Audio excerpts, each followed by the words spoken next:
Hello, this is Mark Tooley, president of the Institute on Religion and Democracy here in Washington, D.C. on a rainy afternoon with the pleasure of speaking to the author of a new book very pertinent to IRD's interests and themes across our over 4 decades.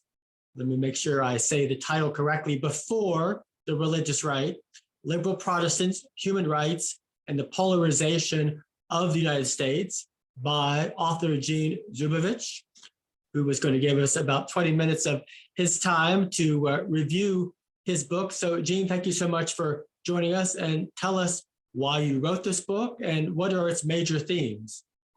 So I never expected to become a historian of liberal Protestantism.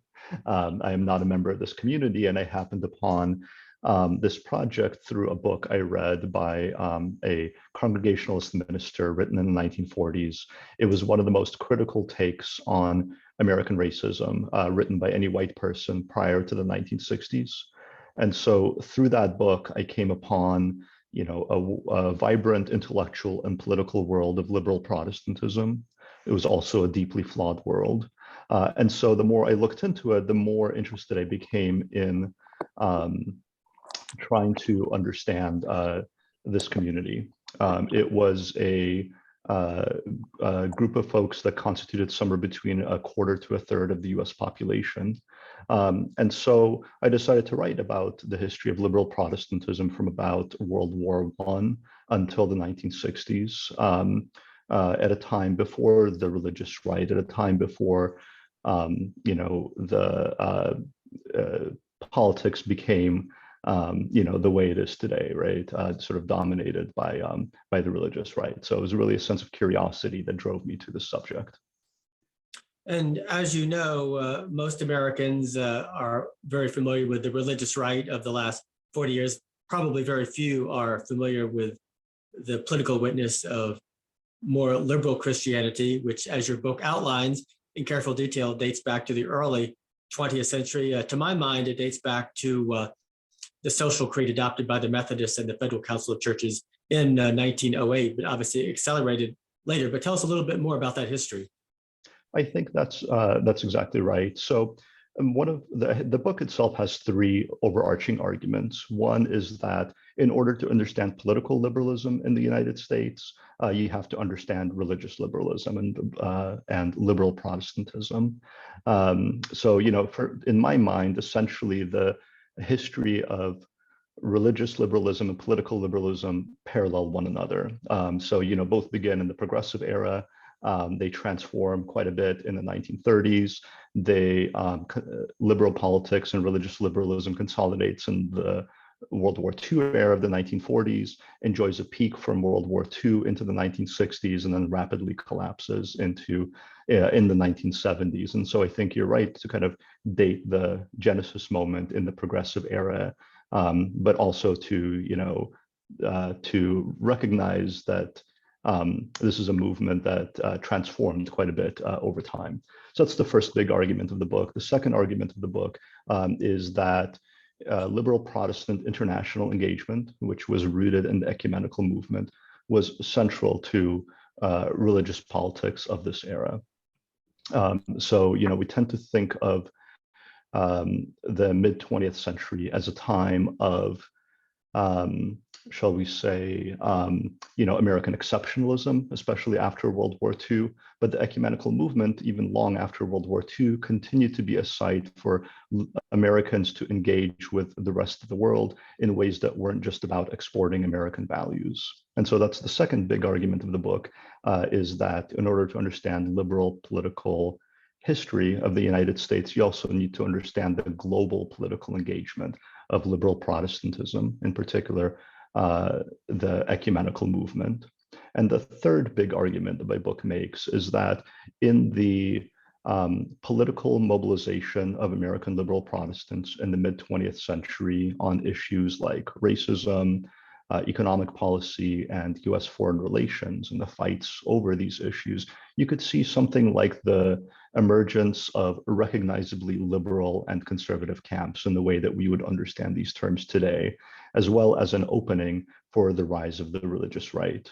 And so the last argument is that if you want to understand the political polarization that we're experiencing today, you of course need to understand the history of the religious right, but you need to go back even further to think about the battles and debates taking place within the religious left in the United States in the mid-20th century. And when you speak of liberal Protestants, you primarily are referring to mainline Protestantism. That's right. Yeah. So I call them in my book ecumenical Protestants, just to highlight the importance of the ecumenical movement to not only the identity of many of the folks that I talk about, as well as the institutions that they built. So this would be the Federal Council of Churches, which was the kind of main national body for American ecumenical Protestants, which became renamed the National Council of Churches in 1950, and is still called that today, as well as the World Council of Churches internationally. So the ecumenical movement is, I think, at the heart of these institutions and the heart of the political identity of many of the figures that I talk about, Reinhold Niebuhr, G. Bromley Oxnam, Thelma Stevens, but other historians talk about these same communities as mainline Protestants or liberal Protestants, highlighting, in the case of liberal Protestants, the importance of liberal theology, or in the case of mainline Protestants, that term came about in the 1960s and very quickly became synonymous with the decline of this community. But for me, ecumenism is at the heart of the both theological and political trajectory of this community from about World War I until the 1960s. Do you think that 20th century progressivism emerged from Christianity, or did progressive Christianity emerge from political progressivism, or were they so intertwined it's hard to distinguish one from the other? It's, the thing about ecumenical Protestants, what makes them important, I would say, is that they had their hands on the levers of power for much of the 20th century, really until the 1970s.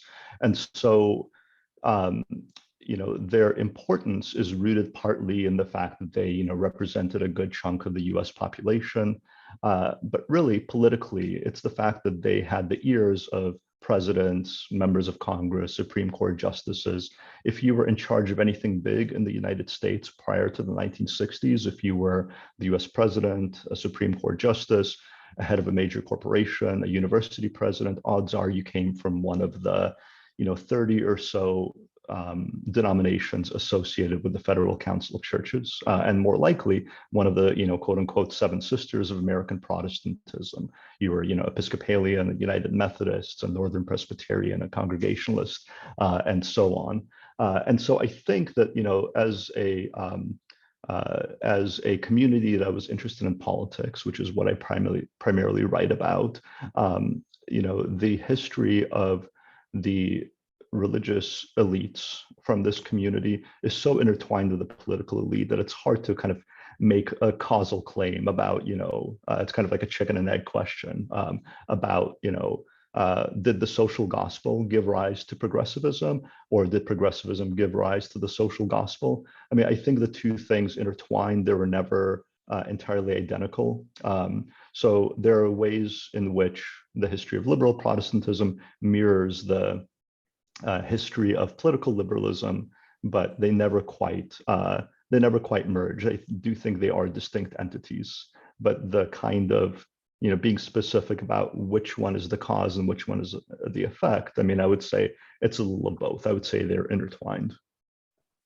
And Gene, before I go further, I didn't really provide any biography for yourself, but tell us where you teach. I am an assistant professor at the University at Buffalo.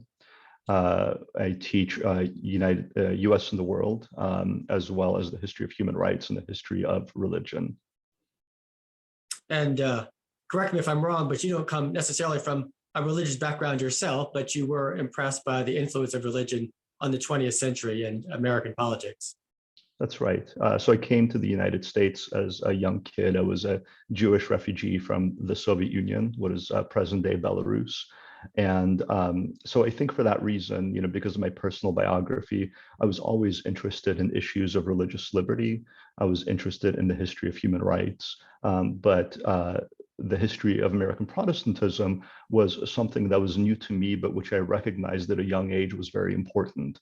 And the reason is because, culturally, America is in many ways still a Protestant country, right? Let alone one that's, filled with millions of believers, people who go to church and, think very deeply about, the issues that Christianity brings to bear in American life and politics. And so I think in some way I became interested in writing this book and thinking about American religious politics because I was trying to understand the country that I had moved to and still am today.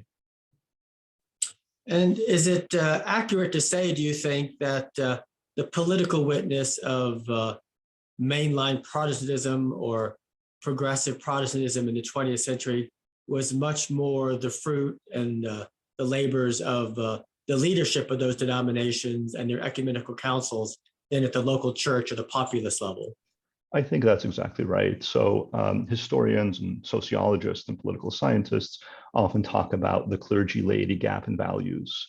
It's a little bit misleading for a couple of reasons. One is that the gap in values was much more a gap in values between the national and international leadership of ecumenical Protestantism and everyday churchgoers who came to church for any number of reasons, usually not to hear politics, right, but to hear learn more about the Bible, right, think more deeply about Christian theology, to sing songs and to make community with one another. And so many of the political mobilizations I document in the book, so the movement against racism that began and against segregation that began in full force in the 1940s, the movement to create more equitable more equitable distribution of wealth in the United States, an effort to create an alternative to the Cold War. These were deeply unpopular mobilizations with a broad swath of American Protestants, American churchgoers, the laity, whatever you want to call them. And so you're right to point out the differences in values between the national leadership of organizations like the Federal Council of Churches, the World Council of Churches, and everyday Protestant churchgoers in the United States. And it's this gap in value that led to several important demographic and financial consequences. Financially, by the 1960s, when what began as a gap in values between clergy and laity created quite a chasm between the two in the 1960s, when many of the clergy and national leadership of liberal Protestantism moved pretty far to the left. Conservatives who remained behind in the churches ended up cutting back their donations and stopped funding many of the initiatives of these organizations at the denominational and national level, which caused a severe funding crisis for groups like the National Council of Churches in the 1970s. The gap in values between the national leadership and everyday churchgoers also alienated quite a number of young people who took seriously what the ecumenical movement was saying about, say, race or the economy or U.S. foreign relations, and got on board with these values, but didn't see those values expressed in their home churches. And so what that meant is that many of these young people ended up seeking out spaces, institutions that better express their political commitments. So many of them ended up joining, civil rights organizations, the burgeoning human rights movement, and became post-Protestants, right? Folks who were raised in a liberal Protestant church community, but then sought out other institutions, organizations, and communities that they felt better expressed the values with which they were raised. And so for much of the 20th century, the leadership of mainline Protestantism was left of center, mainstream, but their membership was still, for the most part, right of center. But in the 1960s, late 1960s, the leadership moves farther to the left side of the spectrum, and that creates this disconnect between the constituency and the leadership. I think that is more or less correct. It's hard to say because the people who identified as the laity, the folks who were the loudest voices, the biggest critics of the National Council of Churches, the World Council of Churches, the biggest critics of these politics were also elites themselves, right? These were, accountants, lawyers, bankers, corporate executives. And so the folks who were actually mobilizing to try to stop the clergy were themselves elites. They were doing this in the name of the laity. They were doing it in the name of all churchgoers. What was actually happening in churches and what the political values were was actually much murkier, more complicated. But the conservative activists and relatively wealthy white laymen did a really good job at capturing, the cultural capital, right, of the laity to mobilize politically in the name of all churchgoers in opposition to the national leadership of liberal Protestantism. And so the story of ecumenical Protestants is more or less one where, sort of the values diverge between, the more liberal clergy and the more conservative churchgoers that over time expands, especially by the 1960s, into, quite a bit of a divergence between the two camps. But, in practice, right, many of the clergy were also right of center. Many of the laity were, pretty far to the left or left of center. So the relationship was actually complicated and murky and nuanced. But, on the whole, what you end up by the 1960s is the impression that most of the clergy are pretty far to the left and most churchgoers are pretty far to the right. And that fiction, I think, was really important in creating the kind of crisis that liberal Protestantism went into in the 1970s. And is it fair to say that liberal Protestantism was an enthusiast for the American project for much of the 20th century, big supporters of U.S. role in World War I, World War II, early stages of the Cold War, Korean War, and then with the Vietnam War, that effectively ends. They no longer support U.S. military actions, but much more broadly, they adopt a much more critical attitude towards the United States. Previously, perhaps they saw themselves as the stewards of America, and now they're styling themselves to be the critical prophets, often opposed to America. Is that accurate from your perspective? That's what I used to think, and that's the argument of several historians of this era.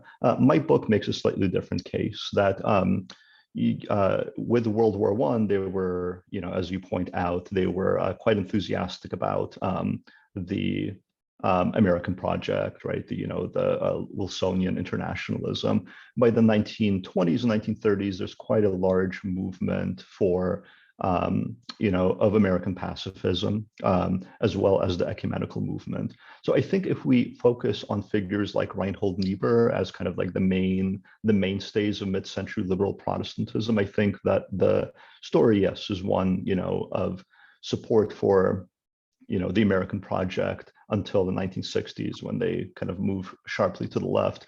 But I think there are two things that happen long before then that if you look beyond Reinhold Niebuhr, you can see more clearly. One is what I mentioned, which is the growth of Protestant pacifism, which doesn't disappear with World War II and the rise of Reinhold Niebuhr to Protestant to fame. The second thing is the ecumenical movement, which is a movement that begins in 1910 in Edinburgh, Scotland, that eventually leads to the creation of the World Council of Churches. It's a movement to bring Protestants from across the world together into some kind of communion. They invite Orthodox denominations to come along with them. After the 1960s, Catholics are invited as well, but until then, that's kind of taboo. And so what happens as a result of the ecumenical movement is they're constantly interacting with folks from the global South, right? Fellow believers and Protestants and Orthodox ministers from, Africa, Latin America, Asia. So they have a much wider view of the globe than, Americans who aren't involved in the ecumenical movement. Secondly, after World War II, many of the churches they're interacting with through the World Council of Churches are from Czechoslovakia, and by the 1960s, the ROC, one of the co-presidents of the World Council of Churches in 1948, is a Mao supporter in China. And so there is an effort in the late 1940s, contrary to what Reinhold Niebuhr and his allies are doing, to overcome the Iron Curtain. And they have, theological justifications for this. And so I think that the ecumenical project sometimes overlaps with what the United States is doing. So in terms of the United Nations, the Universal Declaration of Human Rights, these are points of contact at certain historical moments. Of course, they are opposed to communism, theologically, but not militarily, for the 1950s and 1960s. And so the ecumenical movement is different from the American project in that it is much more globally connected, and it's not thinking about Christian interests solely in terms of what American Christians want.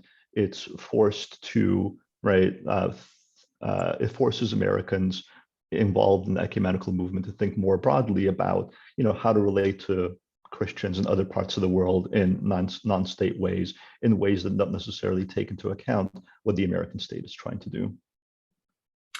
In today's America, Christianity is virtually, or Protestantism is virtually post-denominational.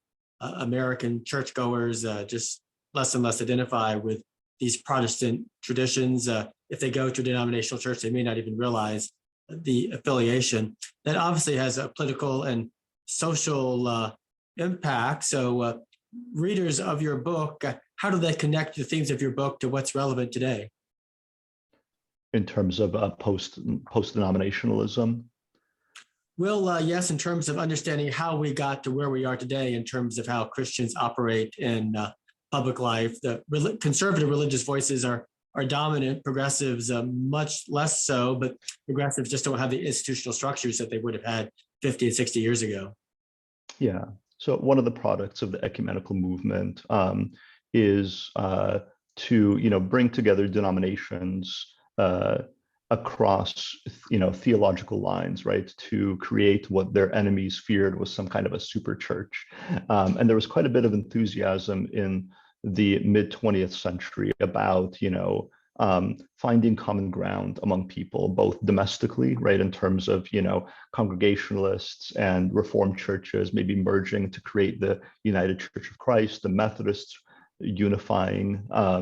And so I think a lot of this was driven by theological considerations, but a lot of it was also driven by, political cooperation, finding shared values, shared politics, and bringing folks together across denominational lines in an alliance, right, to reshape the world to what they considered to be a kind of more Christian world, right, like to try to create the kingdom of God on earth in the United States. And so I think much of the driving force for the kind of post-denominational future in which we are in today was spearheaded, right, by liberal ecumenical Protestants. And so I think that one of the things that evangelical denominations did at first was to resist this. Books by Molly Worthen and others have done a really good job showing how in more evangelical inclined communities, denominational identity was, and in some ways still is today,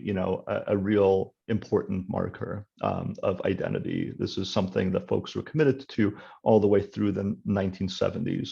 And so if you're trying to understand our world today, I think one way you can think about it is that, ecumenism, the kind of ecumenism that was pioneered by liberal Protestants, even though they themselves have,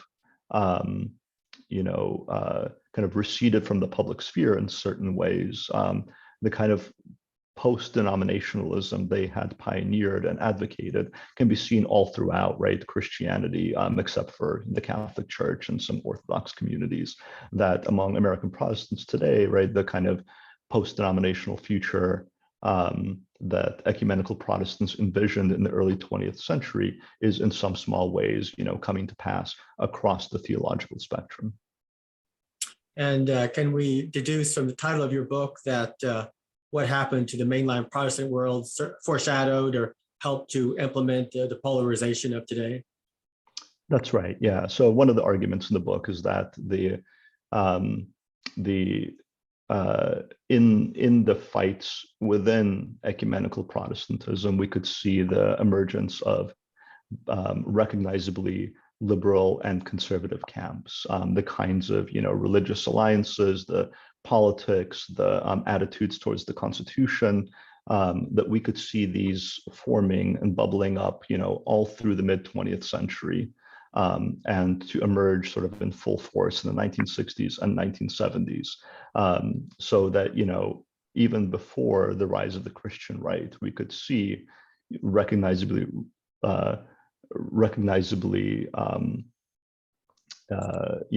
liberal, like recognizable liberals and conservatives within the mainline ecumenical Protestant community.